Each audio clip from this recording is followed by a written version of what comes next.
E hoje à noite será realizada em Rio do Sul a palestra Como Aumentar a Capacidade de Realizar os Próprios Objetivos. Para falar mais sobre isso, estamos recebendo o palestrante Emerson Catoni, consultor empresarial e docente da Fundação Logosófica de Joinville. Olá, Emerson, obrigado pela sua presença, seja bem-vindo.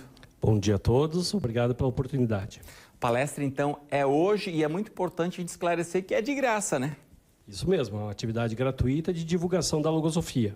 Vai ser às 7h30 da noite, na sede da Fundação, aqui em Rio do Sul? Isso, na Alameda Bela Aliança 1162. Fica bem pertinho, gente, para quem não está se localizando, fica bem pertinho do supermercado Nardelli, ali, quase do ladinho ali. Quem pode participar da palestra? Na realidade, assim, todas as pessoas que têm interesse no tema que a gente está palestrando, né? Que é a questão de como aumentar a capacidade de realizar os objetivos. A gente nota que, muitas vezes, é até natural, né? Eu ter vários objetivos na minha vida, seja na questão profissional, familiar, social e até na questão espiritual. E, muitas vezes, esses objetivos, esses propósitos, eles vão sendo, tem uma palavra muito usada hoje, procrastinados, né? Que, trocando em miúdos, é ficar empurrando com a barriga e nunca realizar, né? Então, o objetivo da palestra hoje trazer alguns elementos, né, da minha experiência como estudante de logosofia, onde eu pude encarar essa questão, né, da minha dificuldade, das minhas barreiras para realizar aquilo que eu tinha como objetivo, como que eu fui aprendendo a lidar com essa possibilidade de realizar tudo aquilo que eu tinha como propósito, como objetivo. O ser humano, ele sabota muito o seu próprio futuro? Quando a gente tem um propósito, existe uma fase que a gente fica pensando assim, né, bolando, tendo a ideia, tendo a vontade de realizar, mas quando a gente efetivamente tenta realizar algo, a gente se defronta com uma realidade de alguns pensamentos na nossa mente que atuam como se fossem bloqueios, como se fossem barreiras. É como se eu tivesse dentro de mim algumas entidades, né, alguns pensamentos que eles trabalham contra a realização desse objetivo. E eu acho que isso já é conhecido de uma forma geral. Mas, a partir do momento que eu começo a me mover, eu começo... É como se eu estivesse cutucando assim, uma fera, né? Um bicho que tenta reagir contra aquilo que eu quero, mesmo sabendo que seria melhor para mim realizar aquilo, eu acabo despertando esses pensamentos que já estão na minha mente. E aí eu tenho que começar a aprender a lidar com essa realidade.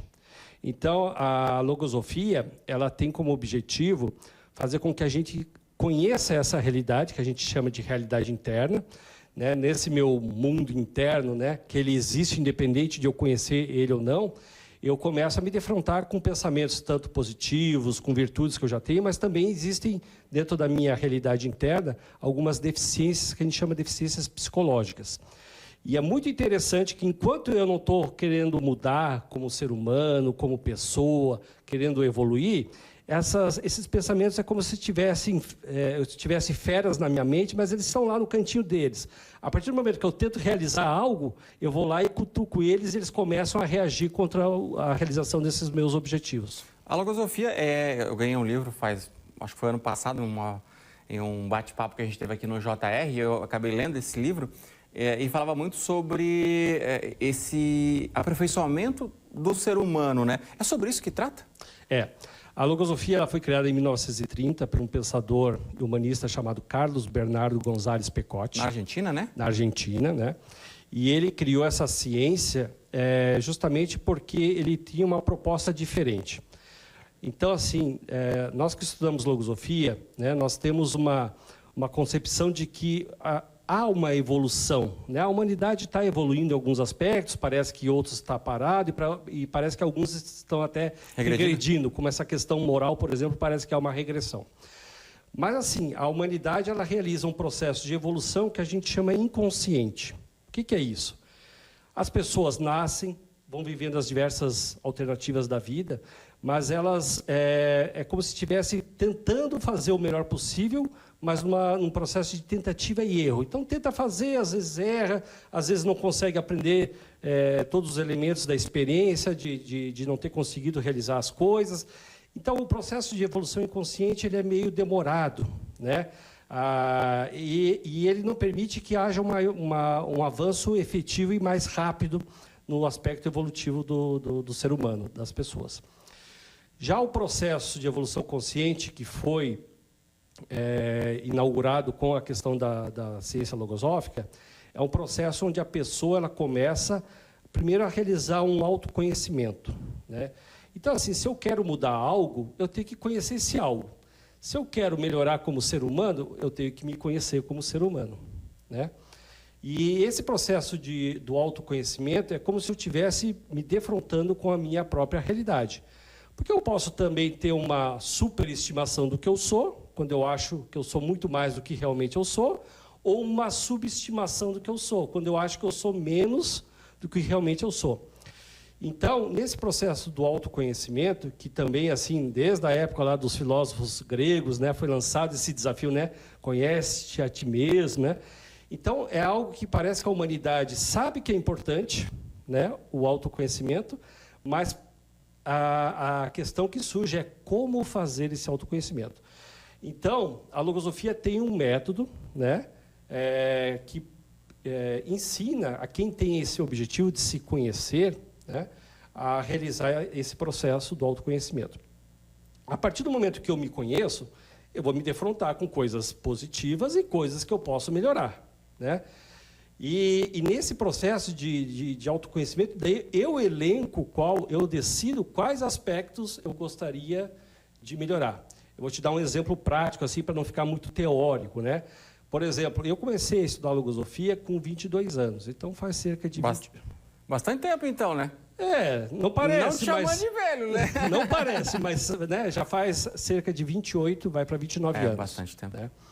Então, eu, por exemplo, eu tinha uma inibição muito forte, né? Uma dificuldade de falar, de me expressar, né? De conviver com as pessoas, de me relacionar. E isso, de alguma forma, atrapalhava a minha vida. Tanto a minha vida profissional, como a minha vida de relação, como pessoal, a minha vida social também, né? Então, assim, a pessoa que é inibida, ela sabe como é ruim se sentir travado em determinadas situações. Quando eu conheci a logosofia, e eu acho que foi um dos motivos de eu ter buscado e ter encontrado a logosofia, eu tinha esse objetivo, que era vencer a inibição. Tinha procurado outras alternativas que tinham me ajudado, mas não tinha realmente conseguido vencer toda essa deficiência psicológica da inibição ou da timidez. Então, quando eu comecei esse processo do autoconhecimento, e guiado pelos ensinamentos logosóficos, eu aprendi, por exemplo, que a inibição é um pensamento, né?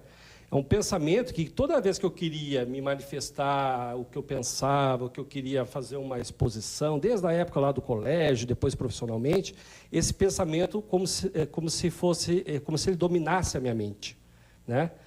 Então, toda vez que tinha uma situação assim que eu tinha que me expor, que eu tinha que, né, apresentar alguma coisa, por exemplo, esse pensamento dominava a minha mente. Só que, no processo do autoconhecimento, eu fui identificando esse pensamento, né, e fui tendo também, com o estudo da logosofia, os elementos para ir combatendo esse pensamento.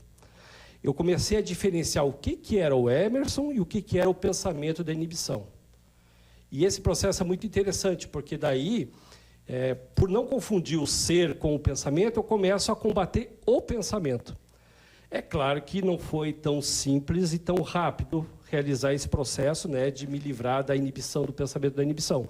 Mas com o auxílio dos ensinamentos logosóficos e dos estudos e das práticas, eu fui, por exemplo, aceitando desafios pequenos de manifestação do que eu queria, de expor a minha forma de pensar, né? E esses desafios eles foram crescendo. Eu fui propondo desafios cada vez maiores, num processo gradativo, mas, né, cada vez mais desafiante, e fui vencendo aos poucos esse pensamento. Eu estou trazendo esse exemplo porque, para mim, foi o que mais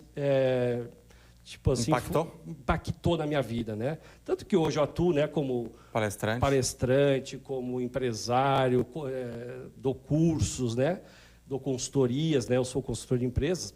E se eu não tivesse, por exemplo, iniciado esse processo lá na fase jovem, talvez eu não estivesse tendo as prerrogativas que eu tenho hoje, inclusive profissionais e pessoais. Mudou tua vida, né? Com certeza. Porque quem consegue vencer uma deficiência psicológica abre portas que a deficiência não deixa a gente abrir e aproveitar, né? Gostou do bate-papo? Então, hoje à noite tem palestra às 7h30. O assunto é vasto. A gente pode fazer o jornal inteiro aqui, que a gente vai falar sobre isso. Emerson, muito obrigado pela sua presença aqui no Jornal Regional. Parabéns pelo trabalho. O assunto é muito importante e ele ajuda na evolução das pessoas, né? Para você conseguir atingir o seu objetivo. A palestra é de graça, hoje às 7h30. Isso mesmo, gostaria de agradecer a oportunidade, né? E estaremos lá hoje para mostrar a nossa experiência prática mesmo, tá? De como vencer essas barreiras que impedem a gente de realizar em todos os aspectos da vida. Muito obrigado. Obrigado a você.